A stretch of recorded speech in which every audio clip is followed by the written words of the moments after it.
A paz do Senhor a todos. A paz do Senhor Jesus. Irmãos, hoje a gente continua no livro de Ezequiel, do capítulo 12 ao capítulo 17 e Salmos 97 e 98. Não se esqueça de curtir, compartilhar o vídeo para que mais pessoas alcancem o Evangelho. Amém? Vamos orar? Senhor Deus, meu Pai, te agradecemos mais uma vez poder estar meditando na Tua Palavra. Tome em Tuas mãos nossas vidas, Pai. Para que, Senhor, a Sua presença, Senhor, nunca venha nos afastar, nunca venha se afastar de nós, Pai, em nome de Jesus. Amém. Irmãos, capítulo 13, versículo 17. O texto diz assim: contra as falsas profetisas. Filho do homem, vire o seu rosto contra as filhas do seu povo, que profetizam que lhes vem do próprio coração. Profetize contra elas e diga assim, diz o Senhor Deus. No 17, 13 e 17. Ai das que costuraram fitinhas mágicas para serem usadas em todas as articulações das mãos e fazem véus para cabeças de todo tamanho, para enredarem as pessoas. Vocês querem enredar a vida do meu povo para preservar a própria vida? Vocês me profanaram no meio do meu povo por punhados de cevada e por pedaços de pão, para matarem pessoas que não deveriam morrer e para deixarem com vida aqueles que não deveriam viver, mentindo assim ao meu povo que escuta mentiras. Portanto, assim diz o Senhor Deus: eis que eu sou contra as fitinhas mágicas que vocês usam para enredar as pessoas como se fossem pássaros. Eu as arrancarei dos seus braços e deixarei livres aqueles que vocês enredaram como se fossem pássaros. Também rasgarei os véus e livrarei o meu povo das mãos de vocês. Ele nunca mais estará ao alcance de vocês para ser caçado, e vocês, mulheres, saberão que eu sou o Senhor. Irmãos, esse versículo aqui me lembra muita coisa atual. Uma delas são as como é que são o nome delas? Caramba, eu falei delas hoje. As ciganas. As ciganas que tem no centro da cidade, por exemplo, né? Eu fui trabalhar lá hoje, estava falando com um rapaz da loja lá exatamente sobre isso. Né? Ele comentando que a cigana pegou na mão dele, falou tudo da vida dele, enfim. E as fitinhas também me remete muito às fitinhas que tem nas igrejas católicas, por exemplo. Aqui pra mim fala amuleto. Amuleto? Então, exatamente. As fitinhas é como se fosse um amuleto mesmo, né? É aquelas fitinhas coloridas, sabe? Que os idosos davam para as crianças, né? Que colocavam pulseirinha, só tirava do braço quando ela estourava sozinha, dava um nó cego e tal. São amuletos. O que mais é, o que menos é? São coisas que tiram o nosso foco de Deus, né? Não literalmente, mas já com uma grande representação, né? As ciganas, que profetizam coisas, né, que elas adivinham. Os amuletos, né, os amuletos, como aqui ele fala sobre as filhas do seu povo, ele está falando das mulheres que viviam ali mesmo, das mulheres dos israelitas, né, da descendência. Ou seja, pessoas que estão perto daquilo que parece a realidade, mas que acaba te confundindo para te distrair. Né, que é o caso das fitinhas da Igreja Católica, que tem ali a oração da Nossa Senhora, Ave Maria e tal, do Santo Pedito. Não nada contra, né? Cada um com seu problema, tem que falar o que está escrito aqui. E a questão é, isso nos afasta da presença do Altíssimo, né? Porque eles tinham todo como é que eu posso dizer, o âmbito de clamar a Deus.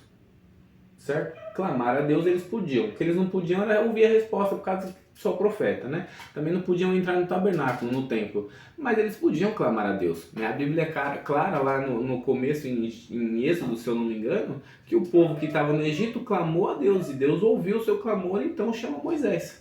Então Deus ouve o que o povo fala aqui embaixo. Então eles podiam clamar a Deus. Só que esses amuletos, eles acabam afastando a gente de falar com Deus. Por quê? Por que eu vou falar com Deus que eu não vejo se eu tenho uma caneta verde que me falaram que se eu falar com ela, ela vai escrever tudo o que eu preciso? Eu vou clamar para a caneta. E é exatamente o que acontece hoje. Tem imagens de esculturas, tem diversas coisas. O pessoal põe aqui, põe aqui, põe aqui, põe na canela. E isso não serve para nada a não ser para fazer você de bobo. porque não tem poder de nada, né? Não serve para nada, só te engana. Por quê? Porque você vai começar a falar, né, com uma imagem de barro ali, de gesso, certo? Vamos colocar os santinhos, né? Vou pegar a igreja católica, a igreja católica não processa ninguém. Os santinhos de gesso, você tá clamando ali, santinho, São Pedro manda chuva, São Pedro manda chuva, São Pedro manda chuva, e Pedro morreu. Não, ele não virou santo para clamar, intermediar. Maria não virou santa para intermediar, eles foram pro seio de Abraão, eles estão no descanso. Aquilo ali só serve para você não dobrar seu joelho e ser uma grande distração para você não clamar direto para Deus. Porque o inimigo, ele sabe que quando se clama a Deus, Deus ouve. Esse é o problema. Então o inimigo faz o quê? Ele causa alguma coisa ao seu redor que te distraia, e nessa distração ele tira o foco de Deus. Porque é o único que pode levar nossas orações ao Espírito Santo. Exatamente. Então, o próprio Jesus no Evangelho diz, no livro dos Evangelhos diz o quê? Ninguém vem ao Pai senão por mim. Então, se não reconhecer Jesus como seu único Senhor e Salvador, você não presta para nada. Não adianta falar com a estátua que não vai funcionar. Não adianta achar que está com uma correntinha colorida no pescoço que não vai morrer. E diversas coisas, né? Que a gente não gosta de ficar batendo em ninguém, mas a gente gosta de ler Bíblia. Mas às vezes uma relação ou outra a gente tem que fazer para exemplificar, né? Então, hoje eu estava falando com o rapaz da loja, ele falou, cara, de verdade, eu sou cético, eu não acredito em muita coisa, mas é engraçado que a cigana pediu para ver minha mão e ela falou assim, ó, você tem isso, já não é casado, tem 3 filhos e tem um tio chamado Paulo. Eu falei, ok, pode acreditar. Por quê? Porque Paulo na Bíblia fala sobre isso, que ele expulsa o espírito de adivinhação de uma moça.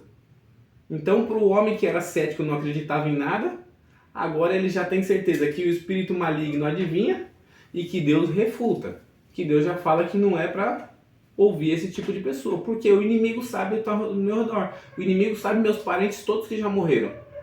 Então se o inimigo colocar na frente e falar assim, sua vozinha Maria quer falar com você, eu falo, sai fora, mano. Eu não quero falar com ela, não, ela já morreu, ela não está aí para falar comigo. Mas eu conheço a palavra. E quem não conhece a palavra e era muito apegado à vozinha Maria, vai falar assim, nossa, minha avó, que saudade, eu quero falar com ela, o que ela tem para falar comigo? Ela tem para me dar algum aviso, algum alerta, alguma notícia, alguma coisa? E isso acontece muito, muito. Mas a Bíblia nos dá vários resquícios, vários respaldos de que isso vem do maligno, que isso não vem de Deus. Então o profeta que profetiza de Deus é sempre correção, é sempre palavra, como eu posso dizer? É sempre uma palavra para, quando o profeta fala, revela alguma coisa, é alguma coisa para dar direção. É para dar direção. Ó, você está andando no caminho errado aqui, você precisa se corrigir ali, ou Deus está vendo sua angústia, seu sofrimento. E aí, isso te torna mais próximo de Deus a ponto de você, através do Espírito Santo, sentir a direção que Deus quer.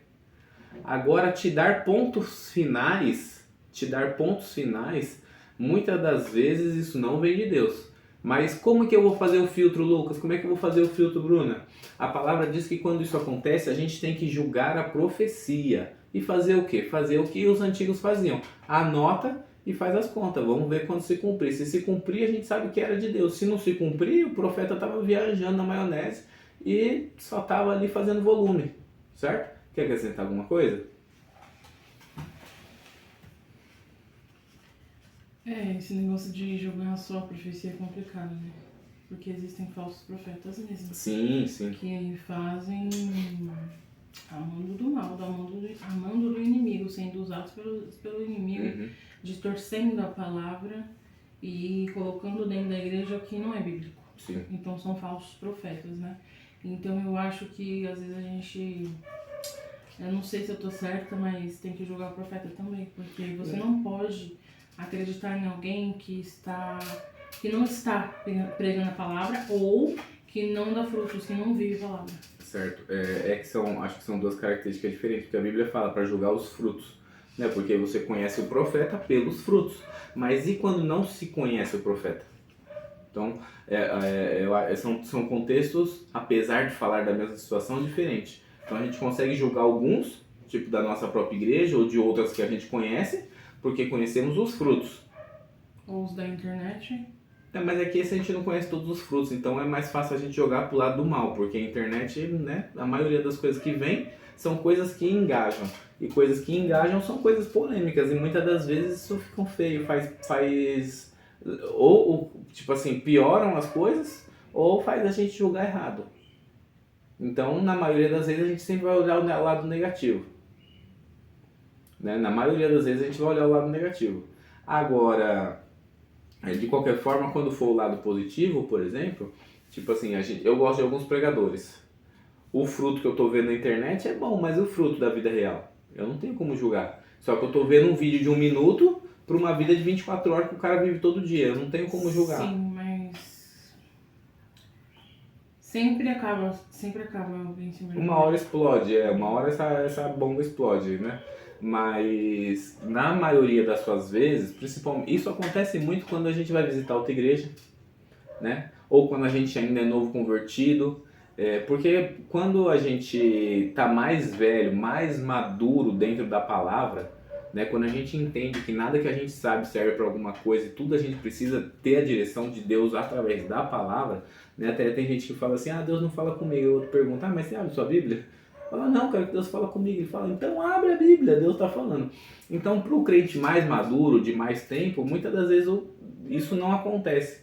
Porque já sabe, o inimigo já sabe que não adianta testar ele, porque ele está vinculado na Bíblia. Você vai ganhar 1 milhão na Mega Sena amanhã, ok, mas eu tô aqui. Eu vou ganhar na Mega Sena como? Eu vou achar um bilhete premiado na rua? É uma coisa. Eu vou lá jogar? Não vou, porque a Bíblia fala que eu não posso fazer isso. Então já é um filtro que você pode fazer, que você vai falar assim, pô, tem um contexto diferente nessa profecia aí. Então você já fica com o pé atrás.